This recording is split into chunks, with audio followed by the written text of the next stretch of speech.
Le lundi 30 août 2020, en fin d'après-midi, nous avons pris connaissance d'une déclaration de son éminence le cardinal Jean-Pierre Coutois, qui a décidé de s'exprimer à titre personnel sur l'évolution de la situation socio-politique en Côte d'Ivoire à l'approche de l'élection présidentielle qui se tiendra dans exactement 2 mois.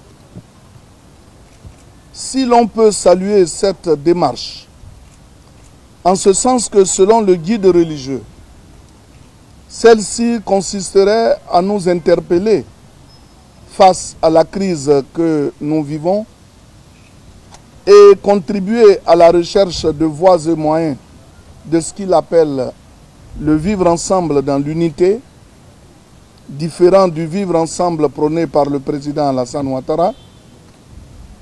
Force est cependant de constater et de regretter que votre prise de parole, Éminence, n'aille pas dans le sens de l'apaisement du climat social.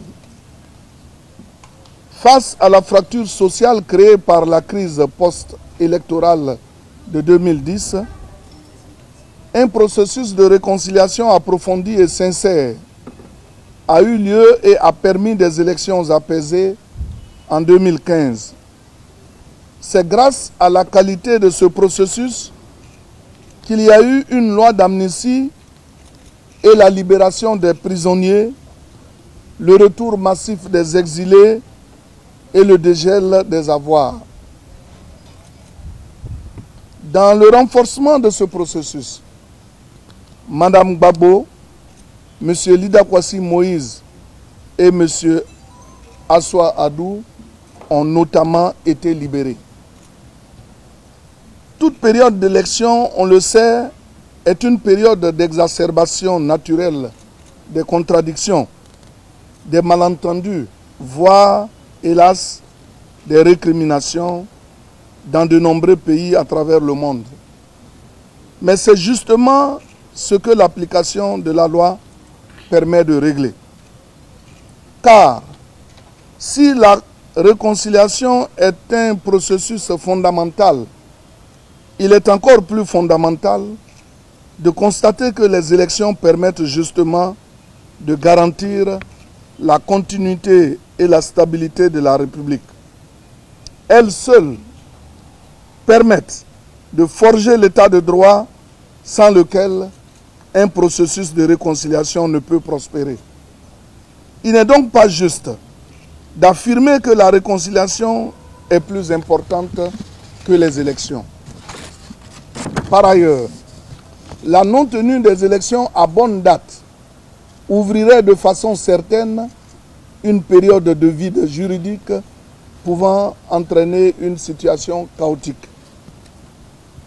Concernant la concertation et le dialogue, nous voudrions respectueusement vous rappeler que ceux-ci ont été menés avec la société civile et les partis politiques et ont abouti à l'élaboration des lois encadrant les futures élections.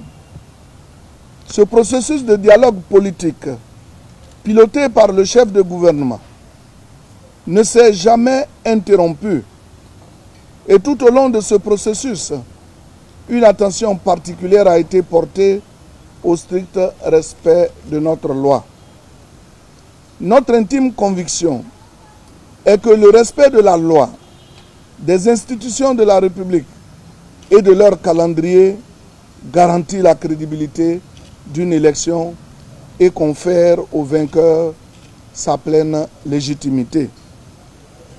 Concernant votre affirmation selon laquelle la candidature du président Alassane Ouattara n'est pas nécessaire à votre humble avis, nous voudrions vous rappeler que de l'humble avis de très nombreux Ivoiriens de toutes origines et de toutes confessions, cette candidature est celle qui est la plus à même de garantir la paix, la stabilité, le progrès économique et social et conséquemment l'achèvement du processus de réconciliation de la nation. sauf à paraître partisans. Faisons donc pleinement confiance au droit et à la démocratie, en laissant, après la validation des candidatures par le Conseil constitutionnel, le peuple souverain de Côte d'Ivoire juger in fine, lui et lui seul, le 31 octobre 2020, de la pertinence et de l'opportunité de l'ensemble des candidatures.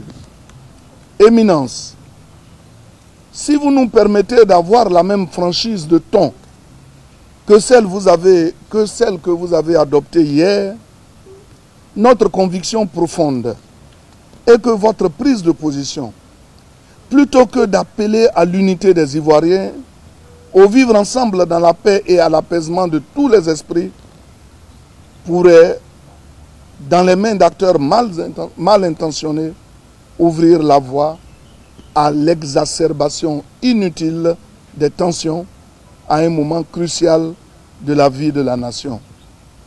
Que deviendrait ainsi la Côte d'Ivoire si des hauts responsables religieux appartenant à d'autres confessions décidaient, comme vous, en violation du principe de la laïcité de l'État consacré par la Constitution, de prendre la parole pour se prononcer sur des sujets électoraux ou sur d'autres candidats.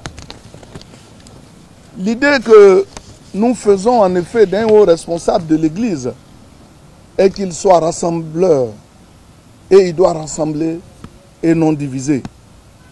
Qu'il doit veiller à la crédibilité des institutions et des gouvernants élus par le peuple souverain et non périodiquement les prendre pour cible. Il doit agir avec amour, œuvrer avec méthode et parfois avec discrétion, qui plus est dans l'État laïque et multidimensionnel qui est le nôtre, pour aider à la construction d'une véritable unité nationale. Dans le contexte actuel, et avec cette volonté avérée de voir notre pays avancer, soyez sûrs, Éminence, que l'élection présidentielle se déroulera de manière apaisée et démocratique, dans la transparence et en toute sécurité. Parce qu'il nous semble aussi que l'immense majorité de nos concitoyens sait que le respect d'un calendrier électoral est non seulement le respect même de la loi, mais plus encore le respect profond d'une aspiration civique qui, par le débat des idées et des projets qu'elle permet, aide les pays à avancer vers la modernité, à rencontrer sa maturité. En effet, nous croyons, Éminence, que tous nos frères et sœurs, qu'ils partagent votre foi ou qu'ils en confessent une autre, qu'ils soient du nord ou du sud, du centre, de l'est ou de l'ouest, veulent avancer ensemble. Qu'ils entendent aller de l'avant pour construire le pays dans la paix et l'harmonie. Duc in altum, dit l'évangile de Luc 5, 7. Que vous appréciez, nous a-t-on dit. Avance au large et n'aie pas peur. C'est la signification. Les Ivoiriens veulent avancer et n'ont pas peur de l'avenir. Daignez, Éminence, agréer l'expression de notre très profond respect. J'ai parlé au nom des cadres catholiques et je voudrais donc vous remercier de votre bien aimable attention.